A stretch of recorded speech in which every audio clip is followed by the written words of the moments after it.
What library are you in? I'm in the, let me double check. I think I'm in the Chantilly one. Let's see. Chateau de Chantilly. It's cool. Yes, it is. I have been in Harry Potter's library, but right now I'm there. Right on. Can you hear us, Fran and Debbie? Fran? She can't hear us. They're working on it, I think. Hey, Greg. Hi, Greg. Hello, guys. You can hear me clearly, can't you? Yep. Oh, good. I have this huge microphone right here because my little webcam has this little tiny microphone that doesn't pick up things. Huh. Well, thank you. It's funny how different all the technology is. Like my webcam one works really good and my headset one isn't very good. Oh, really? Yeah. Yeah. Well, I hate headsets because they sit here and then they drop down, and then I sit here and they drop down. And I hate those little tiny ones, so I don't use them. Well, I'm hoping. I moved this to my personal computer because I can put the agenda and all the other stuff side by side. Right.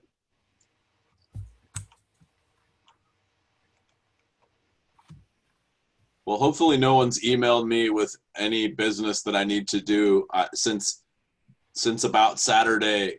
The city council's been getting an email a minute. Oh, yeah. Well, I can't imagine what that's about. Yeah. Like I can't imagine how much room is left on our servers. We haven't been that bad, but we had some, but they're tending to go to our police department. So There they are. poor Robert is handling it all. Right on. Yeah, we're in the thousands. I've never seen anything like this before in 10 years of service. Who's here? Wow. Are they going to do it now while we're having the board meeting? We're not that bad. We have it, but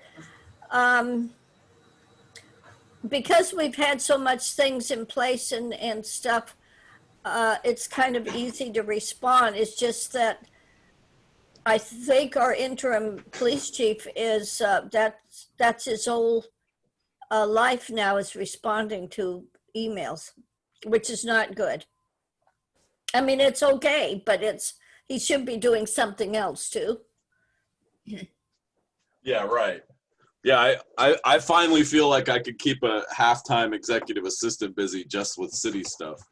So, okay, Yeah. So I need to talk business. Fran, remind me, are we off in July? Yes. Can you Okay. hear me now? Jim, can you hear me?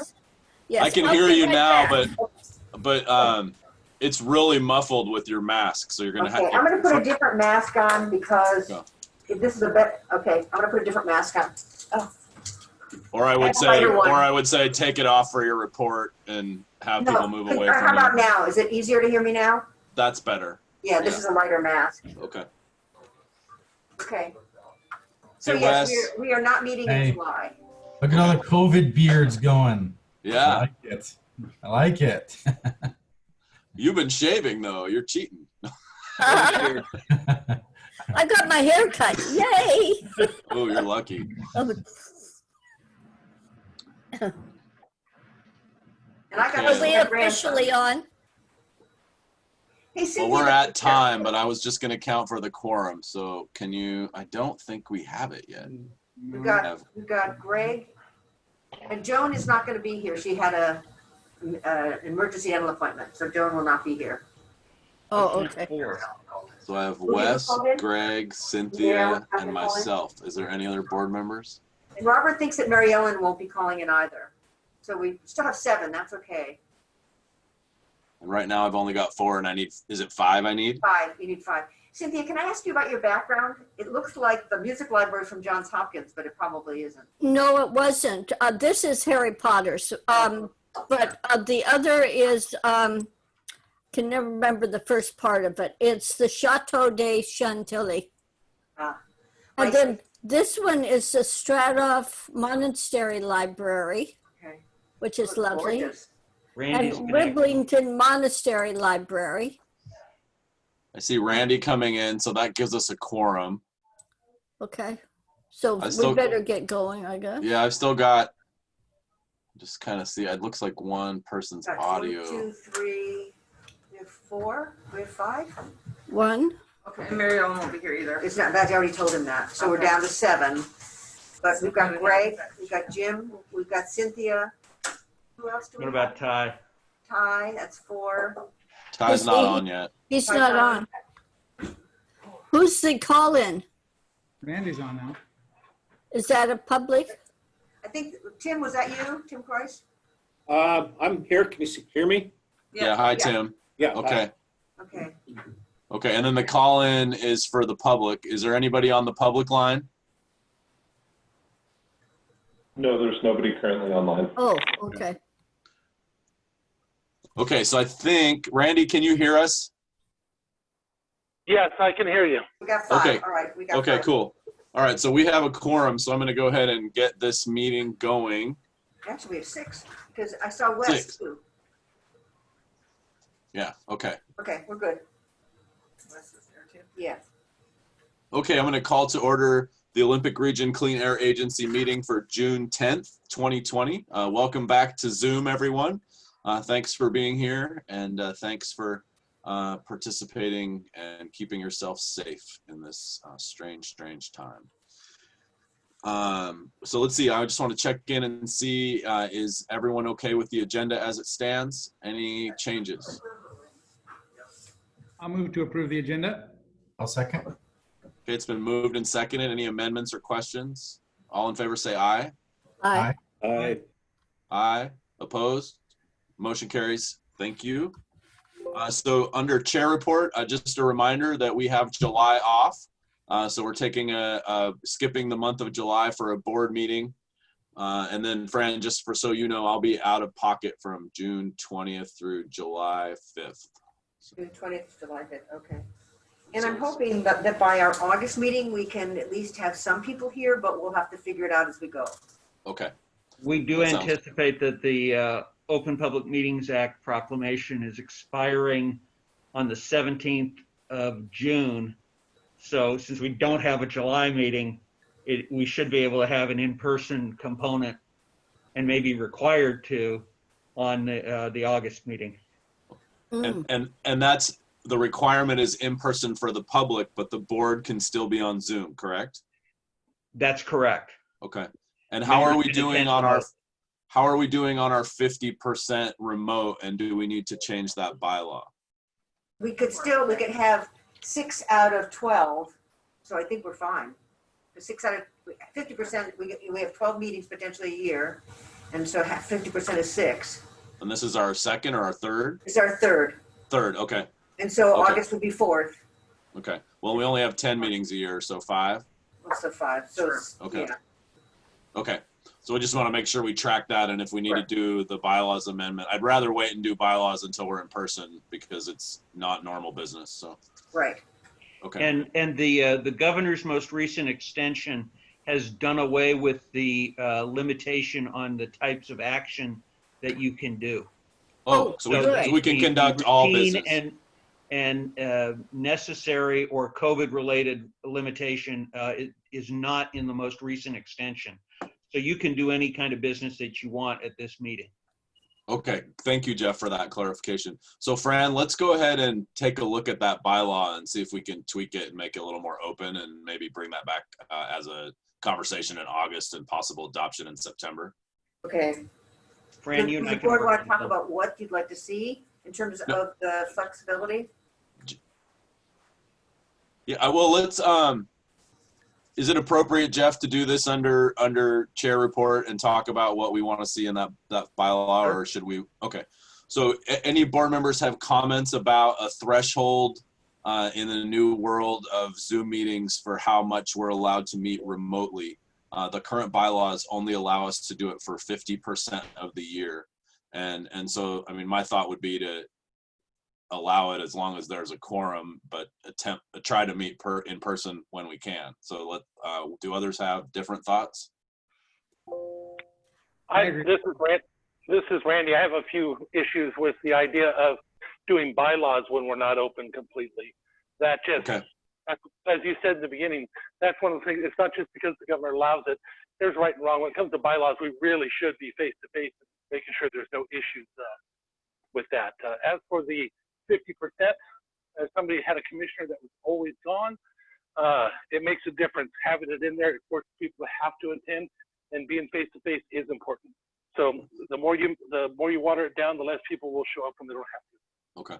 There is a separate clause at if you miss 3 meetings, we get to fire you from the board. So Yeah. So is that any other thoughts? Is that all I got to do to get out of this? I didn't realize that. No, Randy, you can't get out. Any other thoughts on that? So normally I totally agree in person. And in fact, when everyone's calling in and never showing up, that made me uncomfortable. But now that we can't guarantee we'll be open and in person even in August, which worries me. We think we will be, but there's no guarantee. So I want to make sure that we can meet even through Zoom, if nothing else. So I think we need to somehow tweak it so that it takes into account that if there's no other way, it's perfectly fine to do this. I think the concern is over the limitation of half your meetings in a year being attended remotely.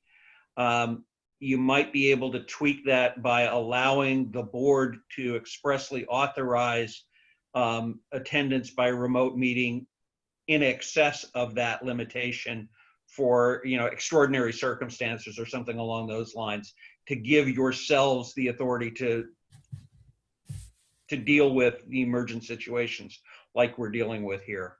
So Jeff, to Randy's point, could we do that by board action under the emergency without bylaws changes, like temporarily, or do we have to actually change the governing document? I'm thinking of bringing you some language at our August meeting that would allow the board to authorize an exception of some sort. On a case by case. Okay, good. Okay. On a case by case basis. So that way, let's just say Ty could not attend because he's medically quarantined for 3 months or something. But he still wanted to participate, still could participate, but he would need an exception. We could authorize that on a case by case basis for him to attend remotely. But the normal expectation is that you wouldn't be remotely attending,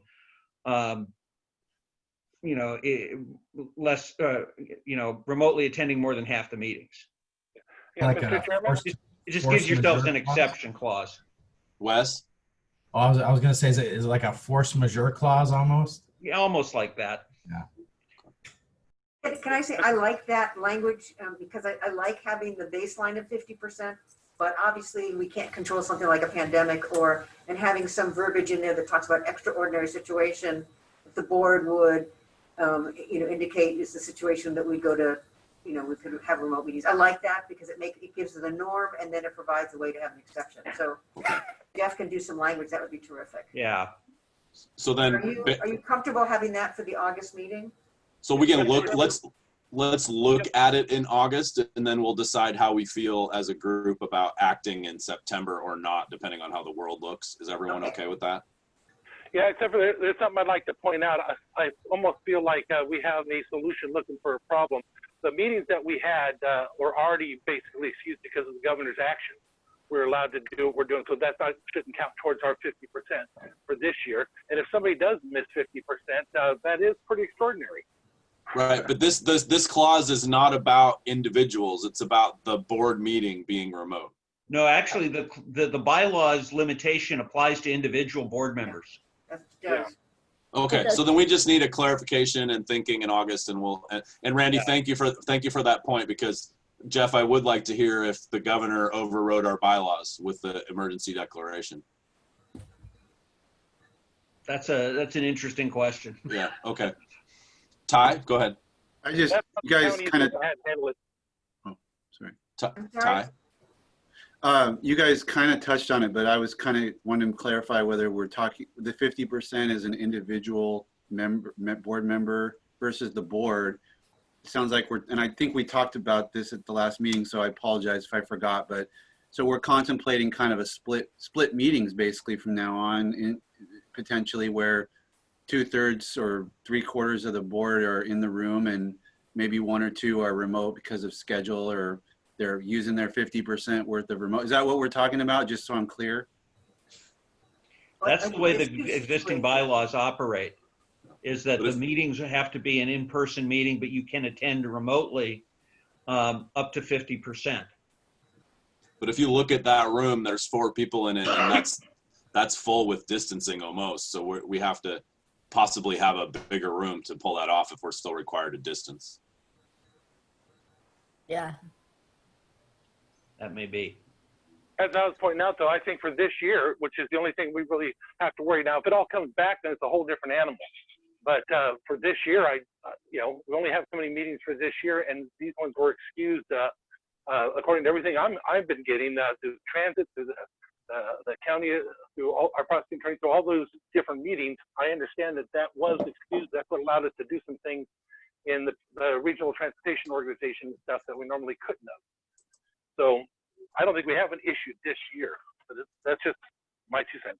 Okay. So one thought, if we divide this sort of into two camps, one is the 50% dealing with people, if they choose to want to attend remotely, that would stay the same. But then we have a board component based upon an extraordinary situation or governor's directive. So we actually separate the 2 issues out. Yeah. Would that be helpful? Like if you could say the entire board could meet remotely under X condition, and that wouldn't count against the 50%, or that wouldn't count toward, because it would be justified by some extraordinary condition. Right. If you wanted to do it the way Fran's suggesting. Okay.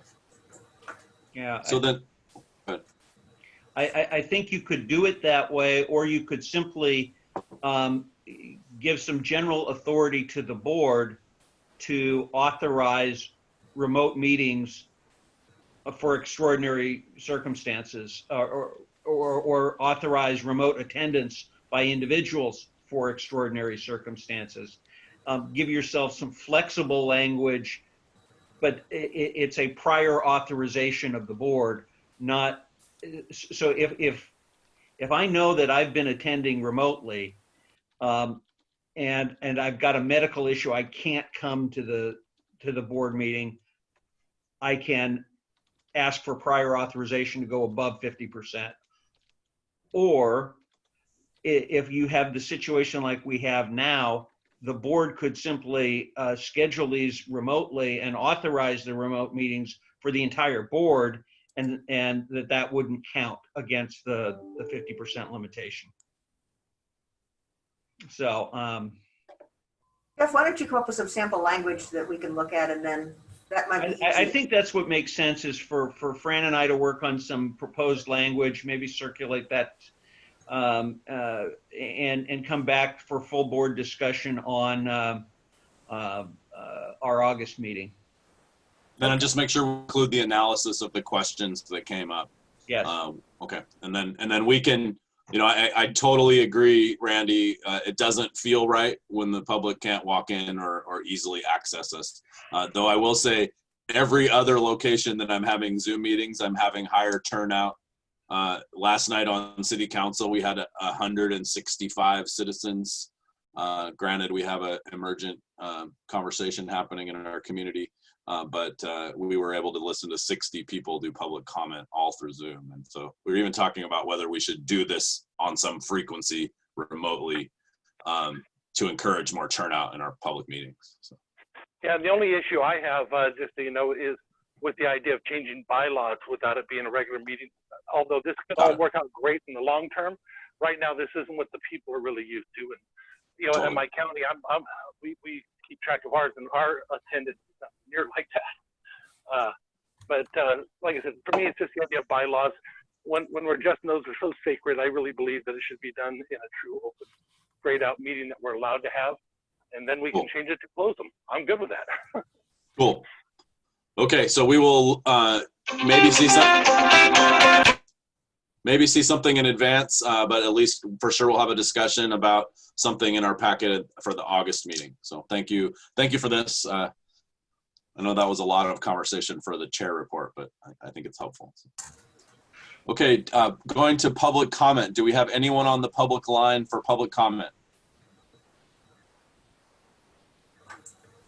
Any public on the line that doesn't want to comment?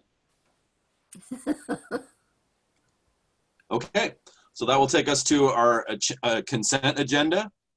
Hopefully you've had a chance to look at it. I'm open to a motion. Cynthia. I move that we approve the consent agenda. I'll second. Okay, it's been moved by Cynthia, seconded by Wes. Any questions, comments, or polls?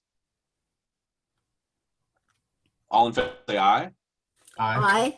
Aye. Aye. Opposed? Motion carries. Thank you very much. Okay, that takes us to our director's report, and we'll go to compliance with Robert. Get a little closer here. Can you hear Robert? If he talks. So the compliance report is relatively short this past month.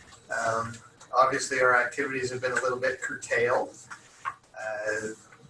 We are getting ready to ramp up and do, starting next week, we think we can get back to a normal inspection schedule for our facilities. So that is coming. I do intend for your August meeting to have a discussion about regulation change. At a minimum, we will look at the annual adopt by reference date update that we go through every year. Trying to be a little more timely this year. So you will see at least that reg change come in to you in August. Be just a preparatory thing. You would decide at that meeting whether we do wish to publish in the code reviser's records, and then ultimately proceed to a public hearing. So at least one is coming. We think there's some other small things that do not have much public interest that we will possibly bring forward as well at the same time. Any questions on what's in the packet today? Looks Questions good. for Robert? Okay, thank you, sir. Thank you. That will take us to Mark for engineering. Good morning. Permit workload has remained pretty steady over the last month. Whether or not construction is followed, I don't know, but the permit applications have been coming in, and there's been quite a few that have gone out as final. If you have any questions on any of those, let me know. There are two items that I just wanted to bring to the board's attention. One that I mentioned last month, and that is our Title V permitting program. And Title V is our program for the very, very big sources that emit major quantities of air pollution in our jurisdiction. That's a program that we use to handle them. And we will be audited, our Title V program will be audited by EPA next week.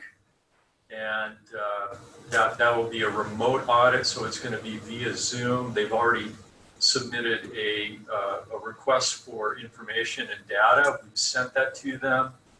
This will be a program audit and a financial audit of the Title V program. So the financial audit is just going to focus on just Title V, and the program audit is going to focus on Title V as well. So it's going to be combined. So I wanted to bring that to the board's attention.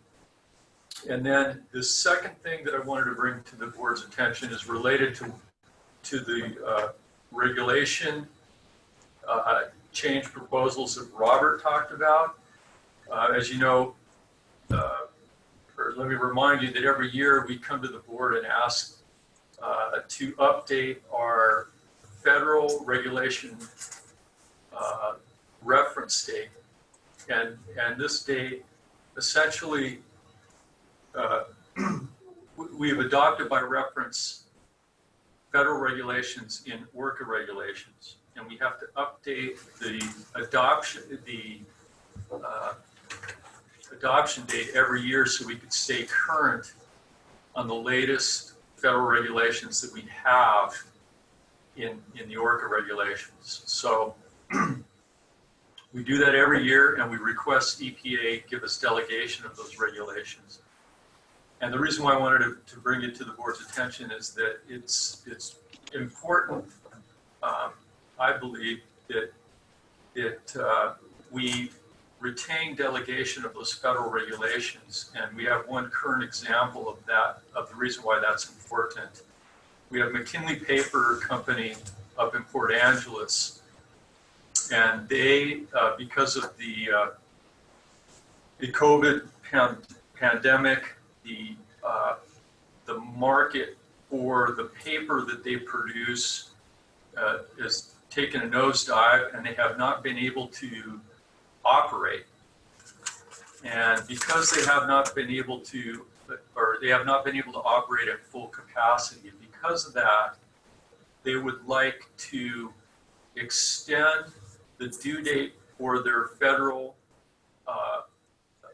annual testing requirements. And with ORCAA having delegation of those federal requirements in our regulation, and those federal regulation and those regulations up to date, we then can make the determination whether or not we can extend this testing due date. So it's important, otherwise that decision goes to EPA, and it takes much longer for the company to get an answer.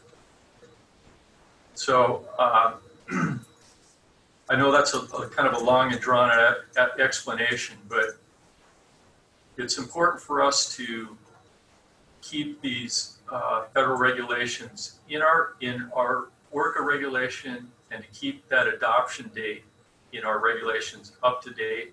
We do that annually, and the reason is because we then have control over making these decisions, like whether or not to allow extension of a test date, and things of that nature. Otherwise, those decisions have to go to EPA. So those are the two things I wanted to bring to the board's attention. And if you have any questions, let me know. Questions for Mark? Just one add on to what Mark's talking about. It's not open-ended. So in the response back to, we're saying we're basing this on force majeure. It was an act of God in terms of the COVID and its impact on the company. But Mark has put sideboards on because they're saying that they think they ought to be up and working again in the third or fourth quarter. So we've put timelines so that they've got it. And if they need to extend those timelines, they need to let us know. So it's not open-ended. We still want to do the inspection and everything, have everything up to date. So the communication is critical, and Mark's doing a great job working with the company on that. Cynthia? This is Randy. I like what he's doing. I just have a question for the commissioner over there. Does that create any for you? Is there anything you're needing to slow it down, or? Mary Ellen's is not on the call today, Randy. Oh, well, so much for that then. Sorry. Cynthia? So do you think EPA will have problems with what we're trying to do? Or it would be pretty easy to get compliance with the extension and stuff? we don't think that EPA will have any problems. In fact, we made the necessary inquiries with our EPA Region 10 contacts to make sure, yes, this is a decision that has been delegated to ORCAA through our adoption by reference of these federal regulations in our own ORCAA regulations. And so we made sure ahead of time that, yeah, we are definitely in the driver's seat. Okay. And yes, so the answer is yes. Mark's done a great job of communicating with Region 10. So, sort of as a side note, one of the nice pieces is that Jeffrey Glass, who used to be one of our engineers, is now in Region 10. He clearly knows, he knows our permits, he knows, so it's great working with Jeffrey and the other staff at EPA. But having Jeffrey, having had him as an engineer here, he's got an inside perspective on what everything goes on in terms of a local air agency. So it's kind of nice. So are you looking for an action or just a head nod symbol for yes? We don't need an action. This was just informational. For next month, we'll talk about it in detail, right? Next month? Yes. Or August, sorry. In August, we'll talk about it in detail. That's what I heard. Yes, correct. Oh, yes, in terms of the changes to the, yes, that would be August, yes. Okay. Yes. All right, thank you. So, hey, Mark, actually, I have a quick question. Is Crown, Cork, and Seal a permittee of ours? Yes.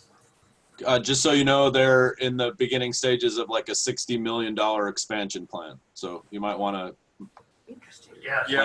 plan for the workload. Yeah, thank you. We've received the heads up on that. The permit engineer for that, Jennifer DeMay, I think is on top of that with respect to getting them to submit a permit application so they could go ahead with those changes. They're an ALP too, I think. Yes, they're a title, they're a major source. So Okay, cool. Title V program. Awesome, thank you. Yeah. Okay, we'll go to Odell for air quality. Adele's remote. Let me unmute myself. Hi guys, I actually figured out how to share my own screen this time. So that should work.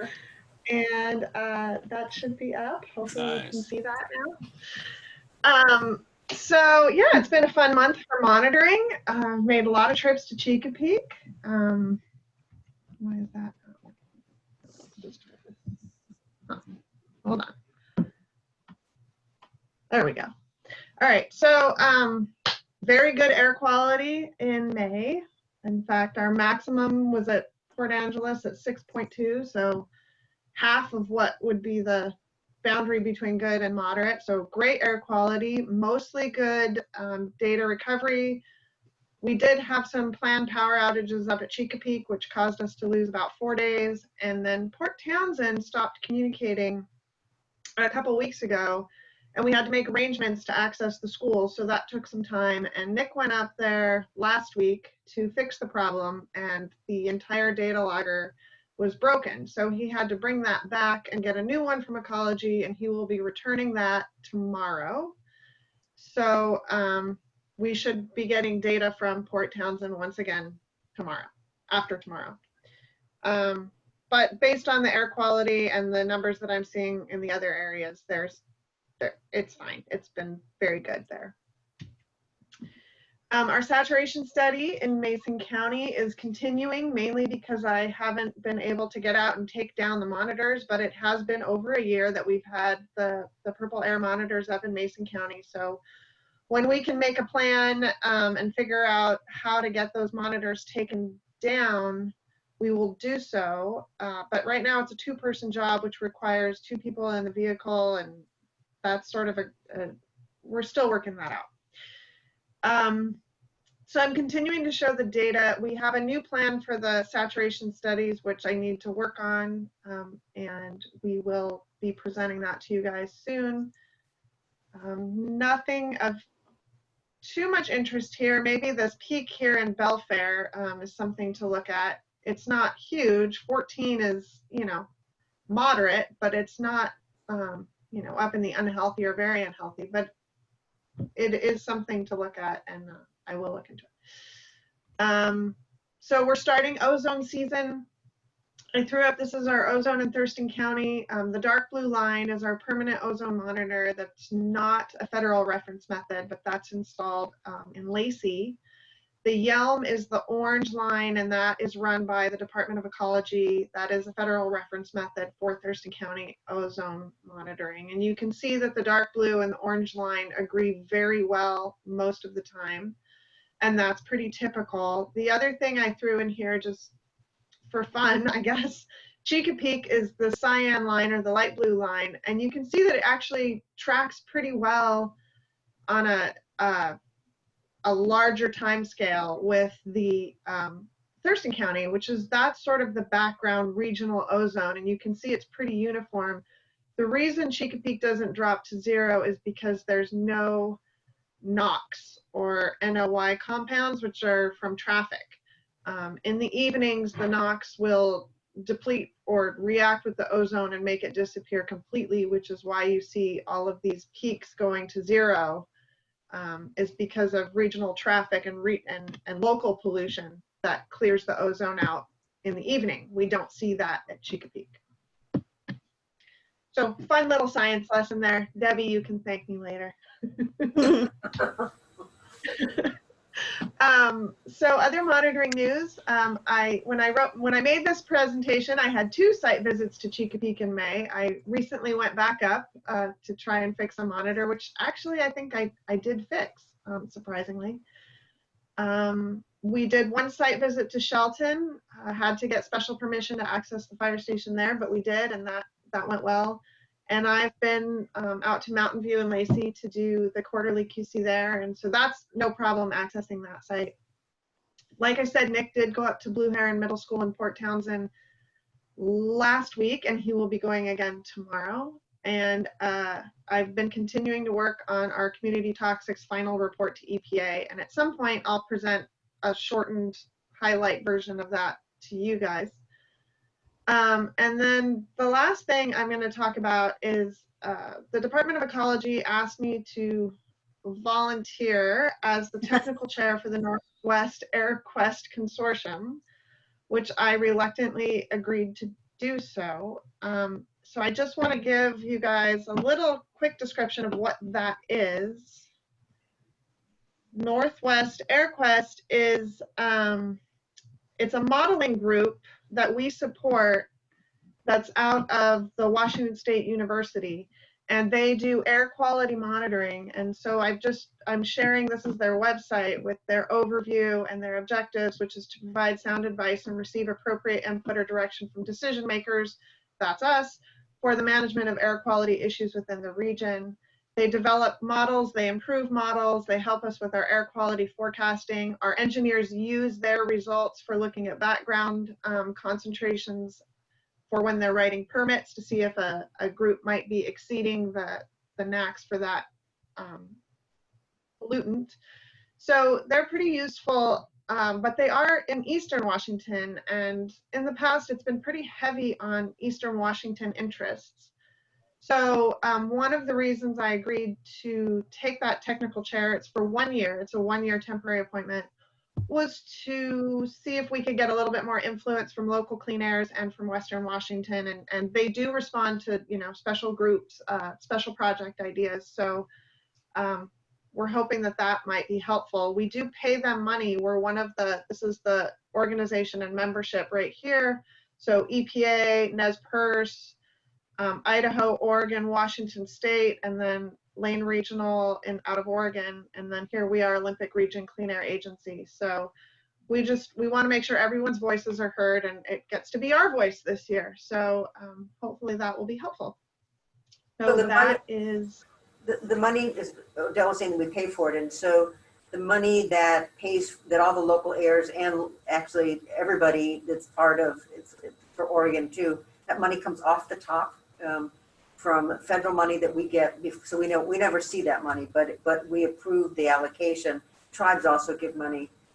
So again, that's not money that we actually allocate ourselves. It comes off the top from our federal core money. Right. A question. Go ahead. So congratulations, first of all. I think that's great. But how many trips to Eastern Washington once we open up, will you be expected to do? How many trips? 0. How many meetings? Oh, well, we're in the middle of the annual meeting right now. And that's actually, as soon as I leave you guys, I'm going to go back to that meeting, which is through Zoom. Typically, the meeting occurs in Seattle. Oh, okay. But sometimes it occurs in Eastern Washington. It kind of alternates. There's 2 meetings a year, and one of my duties will be to organize that meeting with, there is another chair who is the administrative chair, and she is permanent, and she works for EPA. So it's an EPA chair, and then I am, for 1 year, a rotating technical chair. So I was assured by the requester that I take the position that it's not too much work and not too much travel. Never. But there are only, I know, I'm such a sucker. But they were faking it. Well, he tried to tell me of all the advantages to me, and I looked at him and I said, I'm doing you a favor. Let's not Right. kid ourselves here. So, don't try. But I think it's going to be good. And no, there's only 2 meetings a year. So I will officially take over after this meeting is over. They'll be passing the torch to me tomorrow. So yeah, I'm hoping that I didn't make a big mistake in agreeing to this, but I think it's going to be good. And it shouldn't be, I was assured it should not be too much work and too much travel. It sounds great. Actually, I think it's good to get emphasis on our ORCAA, frankly. Yeah, I think it'll improve ORCAA's visibility, and it's not just Washington State. There's people from British Columbia that attend the meetings. There's Oregon and there's Idaho, so it's a fairly good area and region, and it'll be interesting to see how this, and it'll get me more familiar with the project as well. I mean, I use them a little bit, and I've used them in the past, but this will enable me to really understand the tools and understand the process. So good. I think it's good. Good. And Good. that is all I have, unless you guys have any questions. Okay, good opportunity. Congratulations, Odell. Good luck with the refereeing the skirmishes between the Cougars and the Huskies. You don't see those 2 universities on very many lists together. So No, well, so University of Washington, it's interesting. There's 2 groups we pay. There's Northwest AirQuest, and then there's the Northwest Modeling Consortium. So Northwest AirQuest is out of Wazoo, and the Modeling Consortium is UW, and UW focuses on the meteorology modeling, and Wazoo focuses on the air quality modeling. But there's a lot of collaboration between the 2, and so in this respect, they do play fairly nicely together. And I think we're going to try doing some joint trainings and kind of bringing those 2 groups a little bit closer together too. So I think it could be really good. thank you. Okay, so that'll take us to education and outreach with Dan. So let me. Not on a river or by a burn barrel or anything, Dan. Dan's upstairs. He's I'm here. upstairs. I am back at the office 3 days a week. I'm one of the few here with a webcam built into my Mac so I can avoid my coworkers and stay in my office. Oh, nice. Thanks, Dan. There's several of them that are Huskies, so I feel safer up here as a Cougar. Let's see. I sent out my report. Social media continues to be our main outreach, and we're well set up where we post news on our website. It's automatically pushed to social media, and then that goes also to email alerts based on what categories and keywords we select in the news posts on our website. So the good news on that is that's getting a lot of attention. Our last post on as counties were transitioning to phase 2 reminded people that they can take advantage of the wood stove changeouts now, and that drew 5 applications in one day. I've got another 4 on my desk right now, so that program is really taking off. And before I get into that, I also included some analytics in the report just to show you we're getting a good blend of people coming in from a variety of means, a lot of direct meaning people either have bookmarked us, they've typed in the address they want to get to on our website, or they're responding to a email post or a link in an email that doesn't have a tracking code on it. A lot of direct referrals from other agencies and from our wood stove partners, as well as organic searches. So seeing a good blend of hits.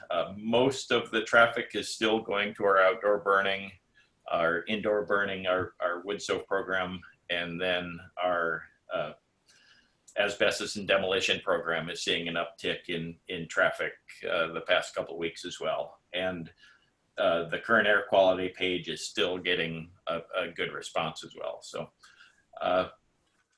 but back to the wood stove program, again, like I said, we've got just in the past week, 9 new applications. About a third of those, actually exactly a third of those, are from Clallam County, 1 from Mason County, the rest from Thurston. We met with Ecology and the other air agencies last month to talk about the program and COVID's impact on it, as well as the reserve funds that the state has set aside in the wood smoke reduction grant program. And because we seem to be one of the agencies that's burning through our funding faster than normal, we've accounted for, or we've allocated more than 55% of the available funds in the first 9 months of the 2-year program. By contrast, the Central Regional Office of Ecology and the Eastern Regional Office of Ecology, one of those has used 0%, one has used 6%, I forgot which it was. So, but those are the counties that have turned to the state for monitoring of their air quality programs. They're just not able to use those funds and get those funds. So because we're doing such a good job with it, we are drawing another $35,000 from the state specifically for our Thurston County program, since that's the one that's been most successful. So we're seeing really good response to that. And several of our vendors in both Clallam and Thurston, and most of the Thurston County vendors are also servicing Mason County. So most of the vendors are reporting that they do have a pretty substantial wait list of people that are wanting to participate in the program. They're just waiting for things to open up and for installers to be able to schedule their time and get out and do it. So really good responses to our program, and I feel comfortable we're going to be able to expend all of our available funds, and likely by the end of, or by the end of the program, so next spring, there's a very good chance we could get additional funds that would be pulled back from agencies that weren't using all of theirs. So we'll keep you abreast of that. And then we're also working with local jurisdictions, as we've talked about in the past, to get the word out again about ORCAA, make sure that the people at the counters are aware of, especially our asbestos and demolition programs, to keep our compliance folks on track and make sure they're not having to do extra work in writing NOVs or responding to complaints. We want people to do the right thing up front, and a large part of that is working with your staff and your folks out on the front line, working with residents to make sure that when they come in for building or demolition permits, they're directed to work with us as well and use our notification program. So now that more counties are allowing some more face-to-face interactions, it'll be easier for Fran and I to get out and meet with them. So I think that's about it. I will note, one of the reasons I like to come back to the office is, let me see if I can do this. It won't let me. There you go. That's what we found outside of our office this morning. You can see my background change. Bambi. So that's right outside my office window. Oh, cute. Mama and 2 babies. Cute. Okay, any questions for Dan? Thank you, sir. The report is really helpful. I appreciate that. Okay, Lynn, do we have a finance update? So Lynn had to do, when the fire department comes, they just come unannounced. So she's actually doing an inspection with the fire department right now, so she won't be here. In terms of finances, we're doing fine. We'll be fine at the end of at the end of this month. We close our books. We actually have some additional monies that are coming in from the state. For our core monies and from federal core. We actually got an increase in federal core above what we had planned. It's only about $5,000, but it's money. And so just everything in terms of Thurston County, we have to do this. We have to send all of our billing to the county. It takes time. So we actually won't get those dollars until the first quarter of the 2021 fiscal year, which is fine because we're absolutely fine this year. So even though we'll be, technically a little bit, we won't get our full allocation. The money's there plus some, and it'll come in first quarter, which is all right.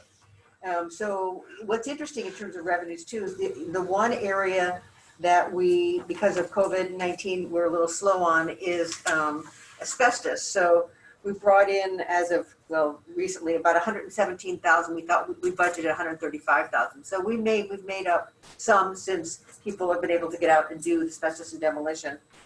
But land clearing, open burning, it's really kind of scary. We budgeted 15,000 and we brought in 30. So in I know. Yeah. So in areas where we thought that we've never brought in that kind of money in land clearing before. So I don't know. As Dan said, we've done really well with our wood smoke. Idle hands. Idle hands, yeah. And staff have been really busy, and I think Robert talked about this in terms of getting out because we're getting a lot of burn complaints, and so staff's been out there doing that. We have one vacancy now, so one of our tenants upstairs we knew was going to be leaving. She left, so we did the walkthrough yesterday. So we've got one office space available upstairs. And in terms of other, also notice the construction's coming in really well. We budgeted 110,000 and we're almost at 130,000. Staff's been really working hard to get air operating permits out. We have a backlog and, again, working remotely, they're just really putting the nose to the grindstone and getting stuff out. And so, budget-wise, we'll be fine this year. I don't have a crystal ball for next year. I'm hopeful that things will go well, but I don't know. So people know there's no travel, and we're watching every single expense. Anything that's out of the norm has to be approved by me, because I'm just really careful about how funds will be expended. So I think that's what Lynn would talk about. But everything seems to be going, reasonably well, and we're gonna end the year in good shape. Any finance questions? Okay, thank you, Fran. And then we'll go back to Fran for the executive director's report. Right, and so I spent a lot of time in the last month working on COVID-19 issues. We have, we ordered an infrared thermometer that I had to chase down yesterday. So we now, when staff come in every day, first of all, staff have to wear masks. That's a governor's directive, but we've been doing that anyway. We are getting more staff coming into the office. So on any given day, there could be 8 people here, so maybe half the office.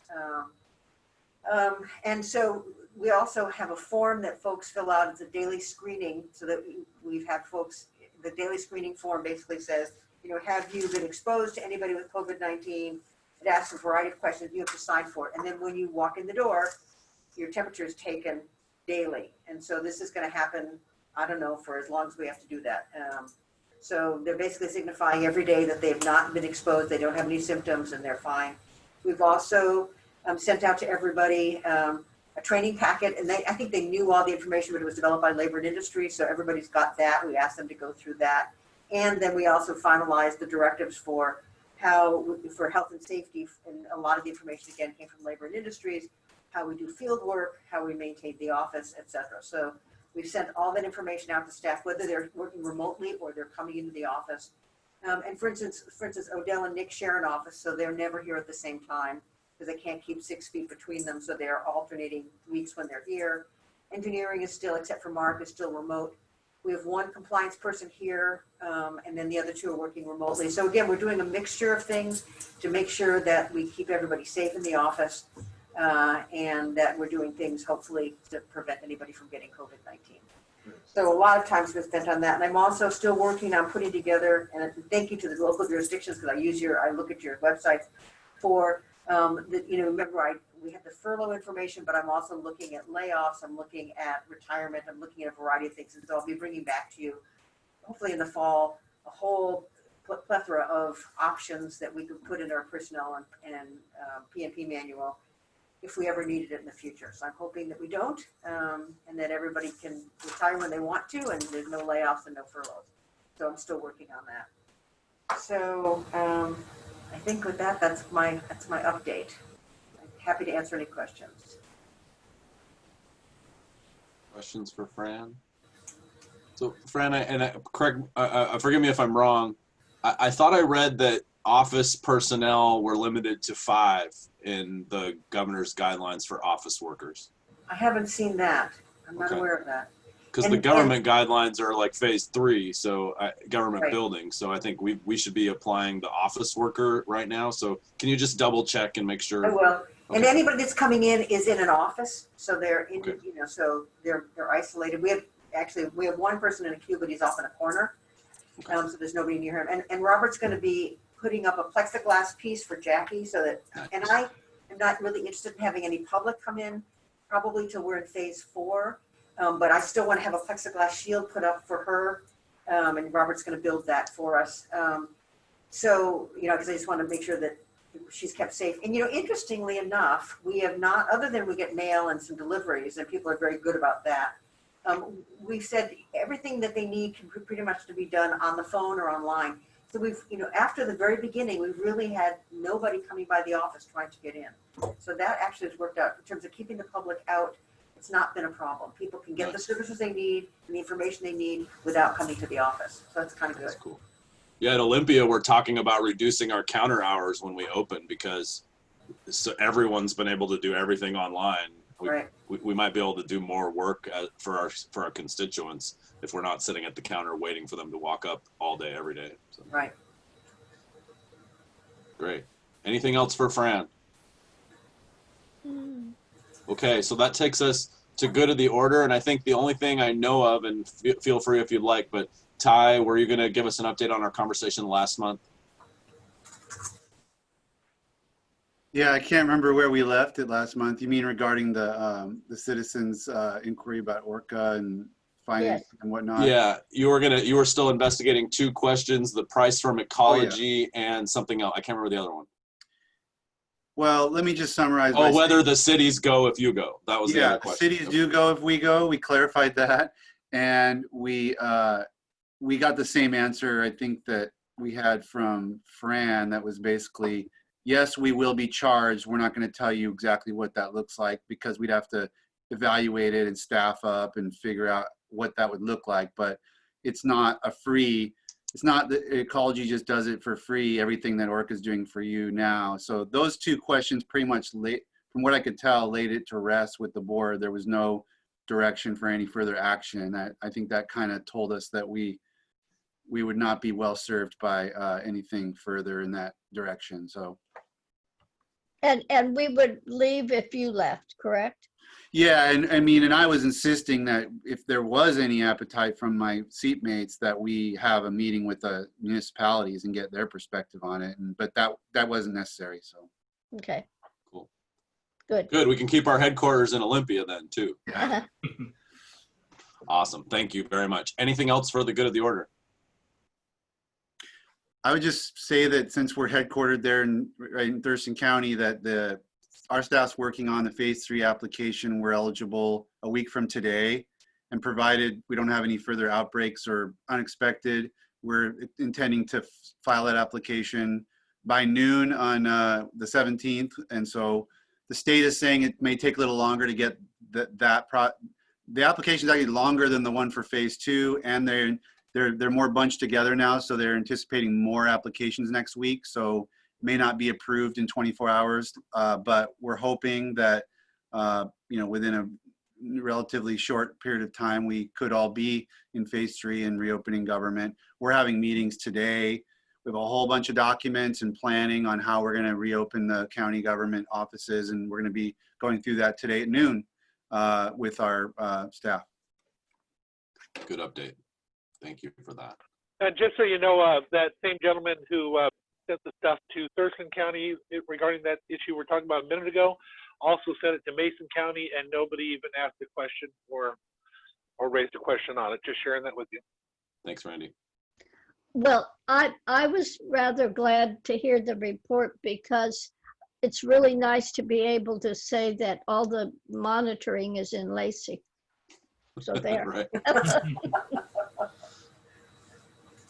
Anything else for the good of the order? I Okay. did forget to mention. Oh, go ahead, Dan. I know last month you requested it, so I forgot to mention that the Zoom meetings are posted on our YouTube channel and linked on our website now. So Awesome. Thank you, Dan. Okay, stay safe, everyone, and we will see you in August. We are adjourned. Thank you. Bye. Thank you. Take care, everyone. Where did we go?